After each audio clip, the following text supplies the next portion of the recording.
ओम श्री गणेशाय नमः। श्री आशुतोषाय नमः। श्रीमद् भागवत महापुराण सप्ताह कथा एक सदग्रंथ चतुर्थ स्कंद अध्याय 20। महाराज पृथु की यज्ञशाला में श्री विष्णु भगवान का प्रादुर्भाव। श्री मैत्रेय जी कहते हैं, विदुर जी, महाराज पृथु के 99 यज्ञों में यज्ञेश्वर भगवान विष्णु जी संतुष्ट होकर इंद्र के सहित वहां उपस्थित होकर उनसे कहा, राजन, इंद्र ने तुम्हारे 100 अश्वमेध यज्ञ पूरे करने में विघ्न डाला है। अब ये तुमसे क्षमा चाहते हैं, तुम इन्हें क्षमा कर दो। ज्ञानी पुरुष इस संसार को अविद्या, वासना और कर्मों का ही पुतला समझकर उसमें आसक्त नहीं होता। अतः वह इससे उत्पन्न हुए घर, पुत्र और धन आदि में किसी प्रकार ममता रख सकता है। यह आत्मा अद्वितीय, शुद्ध, स्वयं प्रकाश, निर्गुण, गुणों का आश्रय स्थान, सर्वव्यापक, आवरण शून्य, सर्वसाक्षी एवं अन्य आत्मा से रहित है, अतः शरीर से भिन्न है। जो पुरुष इस शरीर स्थित आत्मा को इस प्रकार शरीर से पृथक मानता है, वह प्रकृति से संबंध रखते हुए भी उसके गुणों से लिप्त नहीं होता, क्योंकि वह परमात्मा में स्थित रहता है। निष्काम पुरुष वर्ण आश्रम के धर्मों द्वारा श्रद्धा पूर्वक निरंतर भगवान की आराधना करता है, जिससे उसका चित्त धीरे धीरे शुद्ध हो जाता है। उसे तत्व ज्ञान की प्राप्ति हो जाती है। फिर वह समत्व भाव को प्राप्त कर परम शांति, ब्रह्म या कैवल्य भाव में आ जाता है।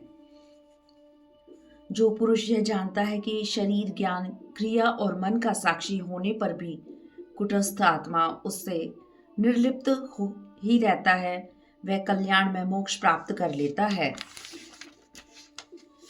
राजा का कल्याण प्रजा पालन में है, अतः ब्राह्मणों की सम्मति से अनासक्त होकर इस पृथ्वी का न्यायपूर्वक पालन करते रहो।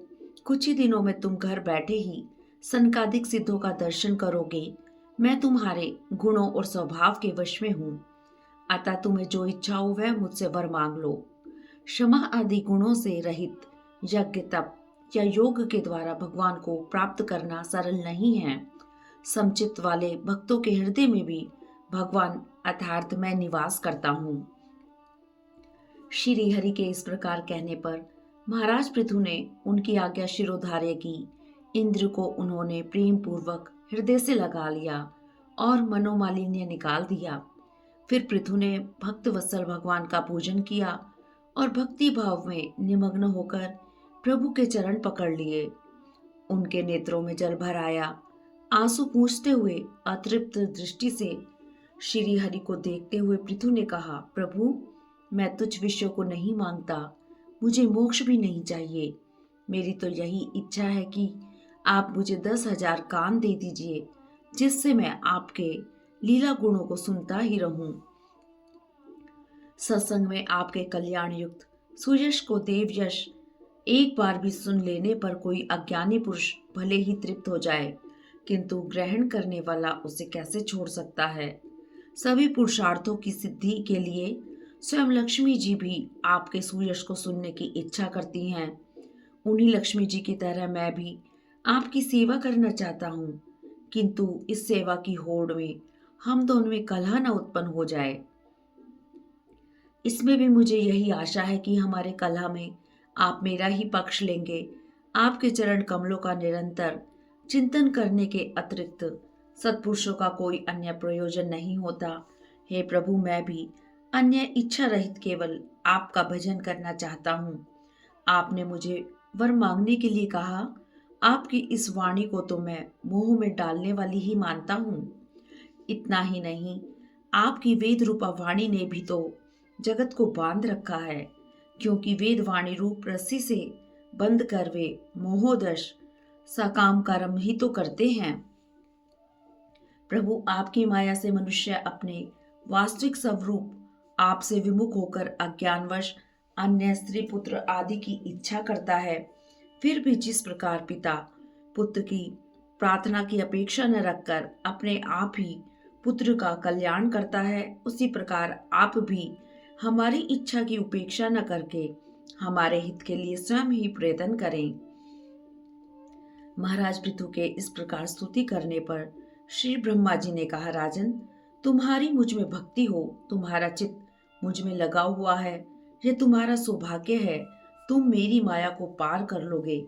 अब तुम सावधानी से मेरी आज्ञा का पालन करते रहो, तुम्हारा सर्वत्र मंगल ही है।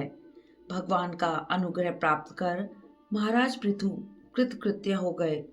उन्होंने वहां जो देवता, ऋषि, पितर, गंधर्व, सिद्धचारण, नाग, किन्नर, अप्सरा, मनुष्य और पक्षी आदि अनेक प्रकार के प्राणी एवं भगवान के जो पार्षद आए थे, उन सभी का भगवत बुद्धि से भक्ति पूर्वक वाणी और धन के द्वारा हाथ जोड़कर पूजन किया। इसके बाद वे सब चले गए। फिर भगवान अच्युत भी अंतर्हित हो गए। श्री हरि को नमस्कार करके महाराज पृथु भी अपनी राजधानी में चले गए। इस तरह चतुर्थ स्कंद का 20 अध्याय अर्थात 20वां अध्याय समाप्त हुआ। ओम नमो भगवते वासुदेवाय नमः। अध्याय 21 महाराज पृथु का अपनी प्रजा को उपदेश। जब महाराज पृथु ने नगर में प्रवेश किया, तब दीपक, उपहार और अनेक प्रकार की मांगलिक सामग्री लिए हुए प्रजाजनों ने उनकी अगवानी की। सबने उनका अभिनंदन किया। महाराज पृथु ने उन्हें प्रसन्नता पूर्वक अभिष्ट वर देकर संतुष्ट किया। गंगा और यमुना के मध्यवर्ती क्षेत्र में निवास कर अपने पुण्य कर्मों की क्षय की इच्छा से प्रारब्धवश प्राप्त हुए भोगों को ही वह भोगते थे। ब्राह्मण एवं विष्णु भक्तों को छोड़कर सातों द्वीपों के सभी पुरुषों पर उनका अखंड एवं अगाध शासन था।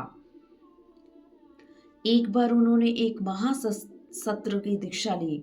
उस समय वहां देवताओं, ब्रह्म ऋषियों एवं राज ऋषियों का बहुत बड़ा समाज इकट्ठा हुआ। उस समाज में महाराज पृथु ने उन पूजनीय अतिथियों का यथा योग्य सत्कार किया और फिर खड़े हो गए। उन्होंने विचित्र पदों से युक्त स्पष्ट मधुर गंभीर उपदेश प्रारंभ किया। महाराज पृथु ने कहा, सज्जनों, इस लोक में मुझे प्रजाजनों का शासन, उनकी रक्षा, उनकी आजीविका का प्रबंध तथा उन्हें अलग अलग अपनी मर्यादा में रखने के लिए राजा बनाया गया है। जो राजा प्रजा को उसके कल्याण की शिक्षा न देकर केवल उससे कर वसूल करने में लगा रहता है, वह केवल प्रजा के पाप का ही भागी होता है और अपने ऐश्वर्य से हाथ धो बैठता है। अतः अपने इस राजा का परलोक में हित करने के लिए आप लोग परस्पर दोष दृष्टि छोड़कर हृदय से भगवान को याद रखते हुए अपने अपने कर्तव्य का पालन करते रहिए। आप लोगों का कल्याण इसी में है और मुझ पर भी आप लोगों का बड़ा अनुग्रह होगा।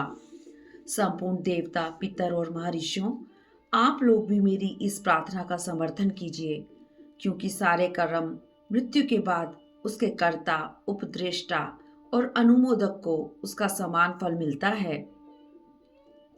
किन्हीं महापुरुषों के मत में तो कर्मों का फल देने वाले भगवान जगपति ही हैं, क्योंकि इस लोक और परलोक दोनों ही स्थानों पर कोई कोई शरीर बड़े ही तेज से युक्त होते हैं, जिनके चरण कमल संपूर्ण कामनाओं को पूर्ण करने वाले हैं। उन प्रभु को आप लोग अपनी अपनी आजीविका के उपयोगी वर्णाश्रम उचित अध्यापन आदि कर्मों तथा ध्यान, स्तुति, पूजा आदि मानसिक, वाचिक एवं शारीरिक क्रियाओं के द्वारा भजन करें।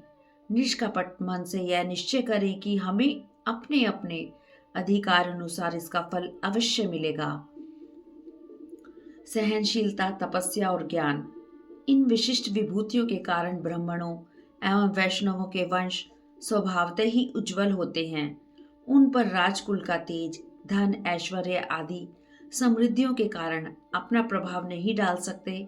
अतः आप सभी सब प्रकार से विनय पूर्वक ब्राह्मण कुल की सेवा करें। इस लोक में ब्राह्मणों से बढ़कर दूसरा कोई नहीं है। ये हविष्य भोजी देवताओं के मुख होते हैं। ब्राह्मणों के चरण कमलों की धूलि को मैं आयु पर्यंत अपने मुकुट पर धारण करता रहूंगा। मेरी अंतिम अभिलाषा यही है कि ब्राह्मण, गाय और भक्तों के सहित श्री हरि मुझ पर सदा प्रसन्न रहें।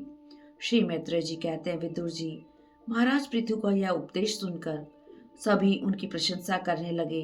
देवता, पितर एवं ब्राह्मणों ने कहा, पापी वैन ब्राह्मणों के शाप से मारा गया था, किंतु पुत्र पृथु के पुण्य बल से उसका नरक से निस्तार हो गया। आप अनंत वर्षों तक जीवित रहे, हमारा बड़ा सौभाग्य है। अपने स्वामी के रूप में आपको प्राप्त कर हम अपने को भगवान के ही राज्य में समझते हैं। आप शुद्ध सत्वमय पुरुष हैं। आप ब्राह्मण जाति में प्रविष्ट होकर क्षत्रियों की और क्षत्रिय जाति में प्रविष्ट होकर ब्राह्मणों की तथा दोनों जातियों में प्रतिष्ठित होकर सारे संसार की रक्षा करते हैं। हम आपको नमस्कार करते हैं। इस तरह चतुर्थ स्कंद का 1 अध्याय समाप्त हुआ। ओम नमो भगवते वासुदेवाय नमः। अध्याय 22। महाराज पृथु को सनकादिक का उपदेश।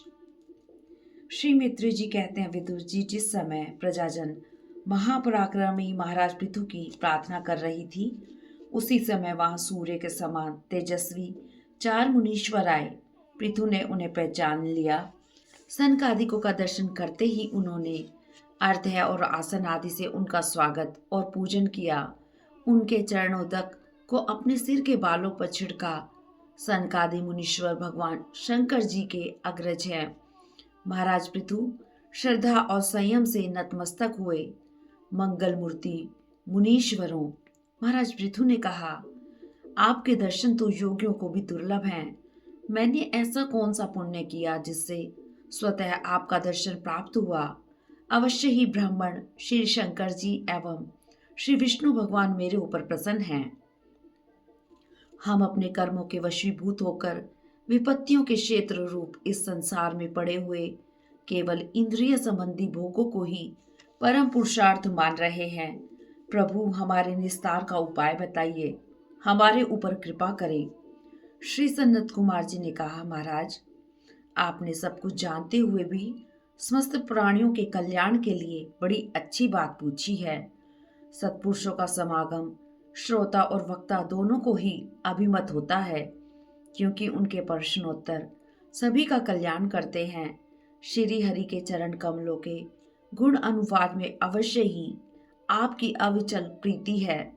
शास्त्र जीवों के कल्याण के लिए ही विचार प्रकट करते हैं।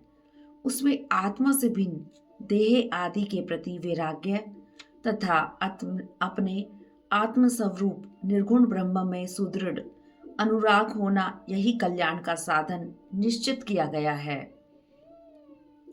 शास्त्रों में यह भी कहा गया है, शास्त्र के वचनों में विश्वास, भागवत धर्म का आचरण, तत्व जिज्ञासा, श्री हरि की उपासना, भगवान की पावन कथा का श्रवण, धन और इंद्रियों के भोग में रत लोगों की गोष्ठी में न जाना, एकांत में भगवत चिंतन, किसी भी जीव को कष्ट न देना, आत्महित का अनुसंधान, किसी की निंदा न करना, शीत उष्ण आदि द्वंद को सहन करना और भक्तजनों के कानों को सुख देने वाले श्री हरि के गुणों का बार बार वर्णन करने आदि से बढ़ते हुए भक्ति भाव से मनुष्य का कार्य कारण रूप संपूर्ण जड़ प्रपंच से वैराग्य हो जाता है और आत्मस्वरूप निर्गुण परम ब्रह्म में अनायास ही उसकी प्रीति हो जाती है।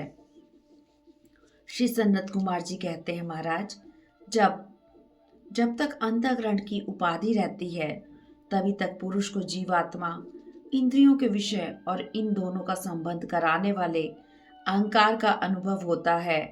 इसके बाद नहीं। विषय चिंतन में लगे रहने वाले पुरुषों की इंद्रियां विषयों में फंस जाती हैं और मन को भी उसकी ओर खींच ले जाती हैं। जिस प्रकार तालाब के किनारे पर उगे हुए कुश आदि अपनी जड़ों से उसका जल खींचते रहते हैं, उसी प्रकार यह विषय आसक्त मन बुद्धि की विचार शक्ति को धीरे धीरे खींच लेता है। विचार शक्ति के नष्ट हो जाने पर पूर्वापर की स्मरण शक्ति नष्ट हो जाती है। स्मृति का नाश हो जाने पर ज्ञान नष्ट हो जाता है। ज्ञान के नष्ट होने पर उसका स्वयं का नाश हो जाता है। जिसके लिए अन्य सभी वस्तुओं में प्रियत्व का बोध होता है, उस आत्मा का अपने द्वारा ही नाश होने से जो स्वार्थ हानि होती है, उससे बढ़कर संसार में जीव की कोई और हानि नहीं है। धन और इंद्रियों के विषय का चिंतन करना मनुष्य के सभी पुरुषार्थों का नाश करने वाला है, क्योंकि इसका चिंतन करने से उसकी ज्ञान और विज्ञान भ्रष्ट हो जाते हैं तथा वह वृक्ष आदि स्थावर योनियों में जन्म प्राप्त करता है। विषयों में आसक्ति, धर्म, अर्थ, काम और मोक्ष, इन चार पुरुषार्थों में सबसे बड़ी बाधा है।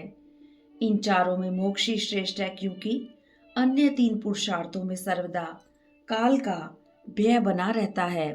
अतः राजन, श्री हरि देहे, इंद्रिय, प्राण, बुद्धि और अहंकार से आवृत सभी स्थावर जंगम प्राणियों के हृदय में मैं जीव के नियामक अंतर्यामी आत्मा रूप से सर्वत्र साक्षात प्रकाशित हो रहे हैं।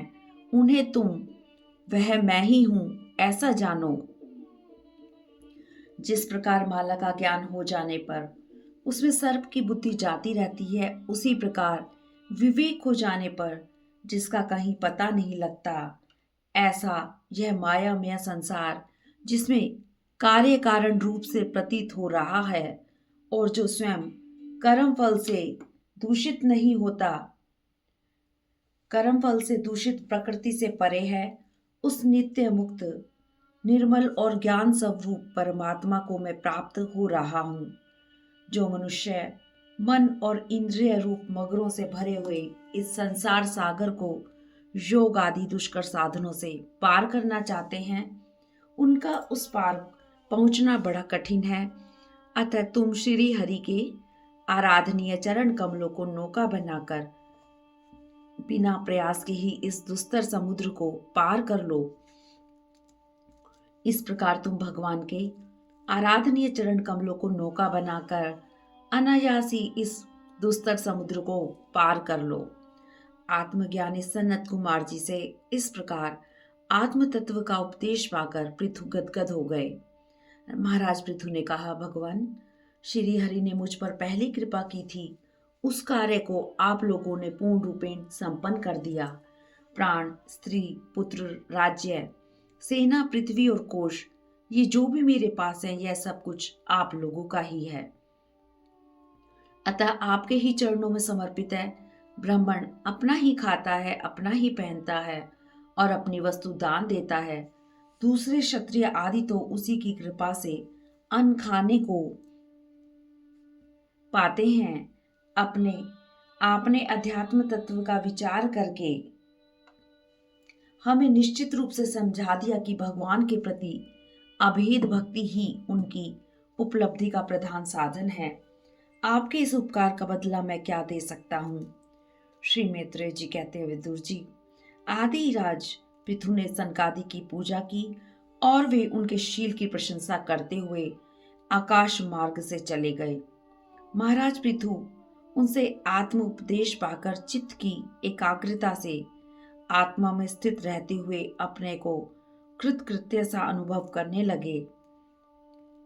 विजिताश्व, धूम्रकेश, हर्यक्ष, द्रविड़ और वृक नामक उनके 5 यशस्वी पुत्र थे। महाराज पृथु भगवान के अंश थे। वे समुद्र के समान गंभीर और पर्वतराज सुमेरु के समान धैर्यवान थे। महाराज पृथु जी दुष्टों के लिए साक्षात यमराज थे। अद्भुत वस्तु के संग्रह करने में हिमालय के समान थे। उनका कोष कुबेर के कोष के समान सदा भरा रहता था। धन को गुप्त रखने में वे वरुण देव के समान थे। शारीरिक बल, इंद्रिय निग्रह, पराक्रम में वायु के समान और तेज की असहायता में भगवान शंकर के समान थे। सौंदर्य में कामदेव के समान, उत्साह में सिंह के समान, वात्सल्य में मनु के समान, मनुष्यों के आधिपत्य में ब्रह्मा जी के समान, ब्रह्म विचार में बृहस्पति, इंद्रिय जल में जय में साक्षात भगवान और गो ब्राह्मण गुरुजन भक्ति लज्जा विनयशील एवं परोपकार आदि गुणों में अपने ही समान थे। लोग 3 लोक में उस स्वर से उनके यश का गान करते हैं। इस प्रकार महाराज पृथु स्त्रियों के कानों में वैसे ही निवास करते हैं जैसे सज्जन पुरुषों के हृदय में भगवान श्री राम निवास करते हैं। संपूर्ण गुणों के आश्रय थे। लोक त्रिलोकी ने सर्वत्र उच्च स्वर में उनकी कीर्ति का गान किया है। इस तरह चतुर्थ स्कंद का 22वां अध्याय समाप्त हुआ। ओम नमो भगवते वासुदेवाय नमः। ओम नमो भगवते वासुदेवाय नमः। अध्याय 23 राजा पृथु की तपस्या और परलोक गमन। श्री मित्र जी कहते हैं, विदुर जी, महाराज पृथु ने संपूर्ण जनता को संतुष्ट रखते हुए साधु जनोचित धर्मों का खूब पालन किया, जिसके लिए मैंने जन्म लिया था। उस प्रजा रक्षण रूप ईश्वर आज्ञा का पालन हो चुका है। मेरी आयु भी ढल चुकी है, अतः अब मुझे अंतिम पुरुषार्थ मोक्ष के लिए प्रयास करना चाहिए। यह सोचकर पृथु पृथ्वी का भार पुत्रों को सौंपकर अपनी पत्नी के साथ तपोवन को चल दिए। वहां जाकर श्री हरि की आराधना के लिए उन्होंने उत्तम तप किया। सन्नत कुमार जी द्वारा दिए गए अध्यात्म योग की शिक्षा के अनुसार भगवान श्री कृष्ण की आराधना करने से परमात्मा में उनकी अनन्य भक्ति हो गई। इस प्रकार भगवान की आराधना से अंतःकरण शुद्ध सात्विक हो जाने पर सदा भगवत चिंतन के प्रभाव से ही उन्हें वह भक्ति प्राप्त हुई थी। इसी भक्ति से उन्हें वैराग्य युक्त ज्ञान हुआ और फिर उस ज्ञान के प्रभाव से उनका सभी संशय एवं विपर्य का स्थान शिव का जीव का उपाधिभूत अहंकार नष्ट हो गया। उनकी देह आत्म बुद्धि जाती रही। परमात्मा श्री कृष्ण की अनुभूति होने लगी, अतः संपूर्ण सिद्धियों से भी वे उदासीन हो गए। परिणाम स्वरूप उन्होंने तत्व ज्ञान के लिए भी प्रयास करना छोड़ दिया। तात्पर्य यह कि जब तक साधक को योग मार्ग से भगवान श्री कृष्ण कथा अमृत में अनुराग नहीं होता, तब तक केवल योग साधना से उनका मोहजनित भ्रम नहीं मिटता। अंतकाल उपस्थित होने पर उन्होंने अपने चित्त को दृढ़ता पूर्वक परमात्मा में स्थिर कर ब्रह्म भाव में स्थित हो अपना शरीर त्याग दिया। महाराज पृथु की पत्नी महारानी अर्ची सुकुमारी होते हुए भी अपने स्वामी के व्रत और नियम आदि का पालन करते हुए उनकी खूब सेवा करती थी। अब चेतना रहित पति को देखकर उस सती ने कुछ देर विलाप किया, फिर पर्वत के ऊपर चिता बनाकर उसे उस चिता पर रख दिया। उस समय के सारे कृत्य कर नदी में स्नान किया, पति को जलांजलि दे आकाश स्थित देवताओं की वंदना की तथा 3 बार चिता की परिक्रमा कर पतिदेव के चरणों का ध्यान करती हुई अग्नि में प्रवेश कर गई। श्री मैत्रेय जी कहते हैं, विदुर जी, परम साध्वी अर्ची को इस प्रकार अपने पति का अनुगम करते देख सहस्त्रों वरदायिनी देवियों ने अपने अपने पतियों के साथ उनकी स्तुति की। देवताओं के बाजे बजने लगे। उस समय मंदराचल के शिखर पर देवांगनाएं उनका गुणगान करते हुए पुष्पों की वर्षा करने लगी। भगवान के परम धाम को महाराज पृथु गए। महारानी अर्ची भी पतिलोक को गई। जो पुरुष निष्काम भाव से इस परम पवित्र चरित्र को पढ़ता, सुनता या सुनाता है, वह भी पृथु के पद अर्थात भगवान के परम धाम को प्राप्त करता है। इसका सकाम भाव से पाठ करने ब्राह्मण ब्रह्म तेज को प्राप्त करता है, क्षत्रिय राजा को जाता है, वैश्य व्यापारियों को में श्रेष्ठ हो जाता है और शूद्र सत्पुरुष हो जाता है। आदर पूर्वक 3 बार इस पवित्र कथा को सुनने से संतानहीन पुत्र प्राप्त करता है, धनहीन धन, यशहीन यश और मूर्ख विद्वान हो जाता है। जो राजा विजय के लिए प्रस्थान करे, उसे यह कथा सुनकर ही प्रस्थान करना चाहिए। विजय उसे निश्चित मिलेगी। धर्म अर्थ काम और मोक्ष चाहने वाले को इस पवित्र कथा को श्रद्धापूर्वक अवश्य सुनना चाहिए। जो पुरुष इस पृथु चरित्र का प्रतिदिन आदर पूर्वक श्रवण और कीर्तन करता है, उसका श्री हरि में सुदृढ़ अनुराग हो जाता है। चतुर्थ स्कंद का 23वां अध्याय समाप्त हुआ। महाराज पृथु का चरित्र समाप्त हुआ। ओम नमो भगवते वासुदेवाय नमः। ओम नमो भगवते वासुदेवाय नमः। अध्याय 24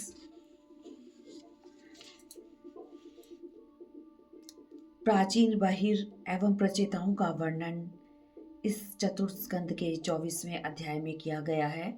महाराज पृथु की वंश परंपरा और प्रचेताओं का भगवान रुद्र का उपदेश। श्री मित्र जी कहते हैं, विदुर जी, महाराज पृथु के बाद उनके पुत्र विजिताश्व राजा हुए। उन्होंने अपने छोटे भाई हर्यक्ष को पूर्व, धूम्रकेश को दक्षिण, वृक को पश्चिम और द्रविड़ को उत्तर दिशा का राज्य दिया। विजिताश्व ने इंद्र से अंतर्ध्यान होने की शक्ति प्राप्त की थी, अतः उन्हें अंतर्धान भी कहते थे। उनकी पत्नी शिखंडनी से उनके 3 सुपुत्र हुए। उनके नाम पावक, पवमान और शुचि थे। पूर्व काल में वशिष्ठ जी का शाप होने से उपयुक्त नाम के अग्नियों ने ही उनके रूप में जन्म लिया था। बाद में योग मार्ग से फिर ये अग्नि रूप हो गए। पूर्व काल की बात है। परम सुंदरी वशिष्ठ जी की पत्नी अरुंधति पर अग्निदेव मोहित हो गए। अग्नि की पत्नी स्वाहा देवी अपने पति की इस दुर्भावना को जान गई, अतः वह स्वयं अरुंधति के रूप को धारण कर लिया। ऐसा करने पर भी वह अरुंधति के वास्तविक स्वरूप को प्राप्त न कर सकी, किंतु अग्निदेव उन्हें ही अरुंधति मानकर उन पर ही आसक्त रहे। महर्षि वशिष्ठ जी अग्निदेव के इस कुविचार को अपने योग बल से जान गए, अतः उन्हें बुलाकर उन्होंने शाप दे दिया। अग्निदेव, तुमने मेरी पत्नी के पतिव्रत को भंग करना चाहा, अतः तुम मनुष्य योनि को प्राप्त हो जाओ। इसी शाप के कारण विजिताश्व की पत्नी शिखंडनी के गर्भ से पावक, पवमान और शुचि नाम की 3 अग्नियों ने ही जन्म लिया था। विजिताश्व के पुत्र के रूप में भी उनका वही नाम विख्यात हुआ। वास्तव में अग्निदेव को अपनी तीव्रता पर बड़ा घमंड था। उस घमंड को नाश करने के लिए भगवान शिव जी ने यह लीला की थी। यह कथा शिव पुराण की उमा संहिता में वर्णित है। अंतर्ध्यान के नभस्वती नाम की पत्नी से हविर्धान नामक एक पुत्र हुआ। कर लेना, दंड देना, जुर्माना वसूल करना आदि कार्य द्वारा राजा प्रजा को कष्ट देता है, ऐसा विचार कर एक दीर्घकालीन यज्ञ में दीक्षित होने के बहाने अंतर्धान ने अपना राजकाज छोड़ दिया। यज्ञ कार्य में लगे रहने पर भी राजा ने परमात्मा की आराधना करके भगवान के दिव्य लोक को प्राप्त किया। हविर्धान की पत्नी हविर्धानी ने बहिर्षद, ज्ञेय, शुक्ल, कृष्ण, सत्य और जितव्रत नाम के 6 पुत्र पैदा किए। बहिर्षद ने यज्ञ आदि कर्मकांड एवं योगाभ्यास से प्रजापति का पद प्राप्त किया। उन्होंने इतना अधिक यज्ञ किया कि सारी भूमि पूर्व की ओर अग्रभाग करके फैलाए हुए कुशों से पट गई थी। इसी से बाद में वह प्राचीन बहिर नाम से प्रसिद्ध हुए। ब्रह्मा जी के कहने से उन्होंने समुद्र की कन्या शतद्रुति से विवाह किया। शतद्रुति के गर्भ से प्राचीन बहिर के प्रचेता नामक 10 पुत्र हुए। पिता द्वारा संतान उत्पन्न करने की आदेश की अवहेलना कर वे तपस्या के लिए समुद्र में प्रवेश किए। वहां 10,000 वर्ष तक उन्होंने श्री हरि की आराधना की। तपस्या के लिए जाते समय मार्ग में श्री महादेव जी ने उन्हें दर्शन देकर कृपा पूर्वक जिस तत्व का उपदेश दिया था, उसी का वे एकाग्रता पूर्वक ध्यान, जप एवं पूजन करते रहे। विदुर जी ने पूछा, प्रभु भगवान शंकर ने उन्हें क्या उपदेश दिया था? श्री मित्र जी कहते हैं, विदुर जी, तपस्या के लिए जाते हुए मार्ग में प्रचेताओं को एक दिव्य सरोवर मिला। उन्होंने देखा कि भगवान शंकर अपने अनुचरों सहित उस सरोवर से बाहर आ रहे हैं। अनेकों गंधर्व उनका सुयश गा रहे हैं। उनका दर्शन पाकर प्रचेताओं ने उन्हें प्रणाम किया। भगवान शंकर ने प्रसन्न हो उनसे कहा, प्राचीन बहिर के पुत्रों, तुम्हारा कल्याण हो। इस समय तुम लोगों पर कृपा करने के लिए ही मैंने तुम्हें दर्शन दिया है। तुम जो कुछ करना चाहते हो वह मुझे मालूम है। अब मैं तुम लोगों को एक पवित्र एवं कल्याणकारी स्रोत सुनाता हूँ। इसका शुद्ध भाव से जप करना। भगवान रुद्र स्तुति करने लगे, भगवान आपका उत्कर्ष उच्च कोटि के आत्मज्ञानियों के कल्याण के लिए, निजानंद लाभ के लिए है। उससे मेरा भी कल्याण हो। आप सर्वदा अपने निरतिशय परमानंद रूप में ही स्थित रहते हैं। ऐसे सर्वात्मक आत्मस्वरूप आपको नमस्कार है। इस प्रकार इस रुद्र गीत में 36 श्लोक हैं। प्रथम श्लोक में भगवान के उत्कर्ष का वर्णन है, साथ ही नमस्कार है जो ऊपर वर्णित है। 2 श्लोकों में अंतःकरण के अधिष्ठात्र देवता वासुदेव, संकर्षण, प्रद्युमन और अनिरुद्ध को नमस्कार किया गया है। 7 श्लोकों में पृथ्वी, जल, तेज, वायु, आकाश, सूर्य, सोम, ब्रह्मा, विष्णु और रुद्र रूप से भगवान को नमस्कार किया गया है। 9 श्लोकों में भगवान के दर्शन की प्रार्थना है। 15 श्लोकों में भगवत प्राप्ति की कठिनता और सत्संग की महिमा बताई गई है। साथ ही यह भी बताया गया है कि भगवान तत्व ज्ञान और अनुग्रह से प्राप्त होते हैं। अंत के 2 श्लोकों में रुद्र के भय से व्याप्त इस संसार की रक्षा भगवान की प्रार्थना से संभव है, यह कहा गया है। रुद्र गीत का अंतिम श्लोक, अत त्वमसि नव ब्रह्मन् परमात्मन् विपक्षित पश्चिताम विश्वम रुद्र भय धवस्त मकुत श्चित भया गति। ब्राह्मण, इस प्रकार सारा जगत रुद्र काल के भय से व्याकुल है, अतः इस समय हम लोगों के तो आप ही भय शून्य आश्रय हैं। श्री मैत्रेय जी कहते हैं, विदुर जी, भगवान रुद्र ने कहा, राजकुमारों, मैंने तुम्हें यह योगादेश नामक स्त्रोत सुनाया है। इसी स्त्रोत का तुम लोग जप करते रहो, भगवान तुम्हारा मंगल करेंगे। यह स्त्रोत पूर्व काल में जगत विस्तार के इच्छुक भगवान ब्रह्मा जी ने प्रजा उत्पन्न करने की इच्छा वाले भृगु आदि अपने ही पुत्रों को सुनाया था।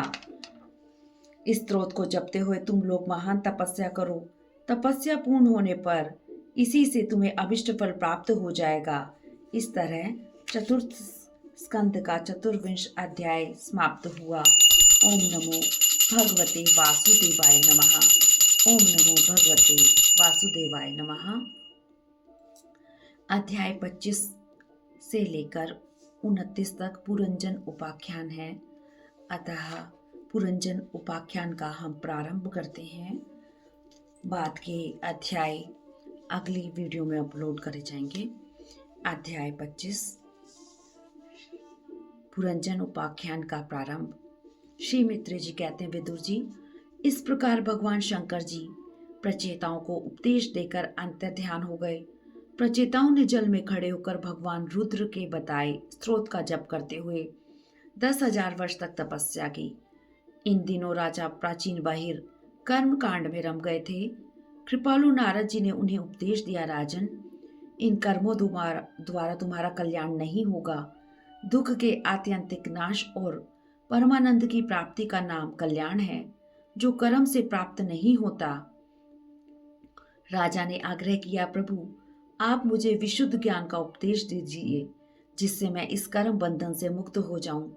श्री नारद ने कहा, राजन, तुमने यज्ञ में निर्दयता पूर्वक जिन हजारों पशुओं की बलि दी है, उन्हें आकाश में देखो। ये सब बदला लेने के लिए तुम्हारी बाट देख रहे हैं। इस विषय में मैं तुम्हें एक आख्यान सुनाता हूँ। पूर्व काल में पुरंजन नाम का एक बड़ा यशस्वी राजा था। उसका अविज्ञात नामक मित्र था। उसकी चेष्टाओं को कोई समझ नहीं सकता था।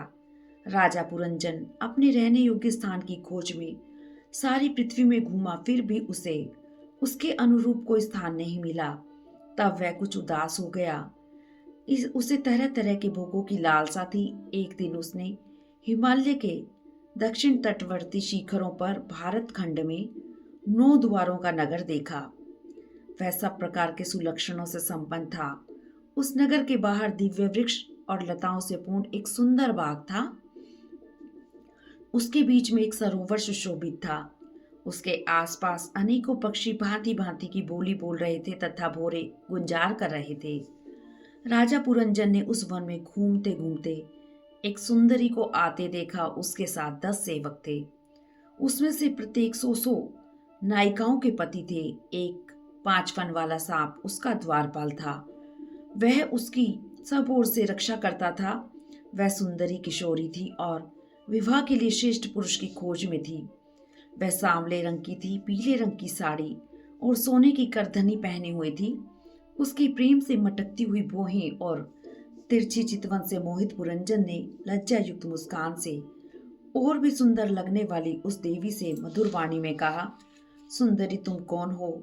यहाँ किस लिए आई हो? तुम्हारे साथ ये सब कौन है? मैं बड़ा ही वीर और पराक्रमी हूँ। तुम मेरे साथ इस पुरी को अलंकृत करो। तुम्हें देखकर मैं काम पीड़ित हूँ, अतः तुम मेरे ऊपर कृपा करो। नारद जी ने कहा, राजन, जब पुरंजन ने अधीर हो उससे याचना की, तब उसने भी हंसते हुए उसका अनुमोदन किया। वह कहने लगी, नरश्रेष्ठ, आज हम सब इस पुरी में हैं, इसके सिवा मैं कुछ नहीं जानती। मेरा नाम गोत्र भी मुझे ज्ञात नहीं। इस पुरी को किसने बनाया यह भी मैं नहीं जानती। आपको विषय भोगों की इच्छा है, उसकी पूर्ति के लिए मैं अपने साथियों सहित सभी प्रकार के भोग प्रस्तुत करती रहूंगी। इन 9 द्वारों वाली पुरी में आप इच्छित भोगों को भोगते हुए सैकड़ों वर्षों तक निवास कीजिए।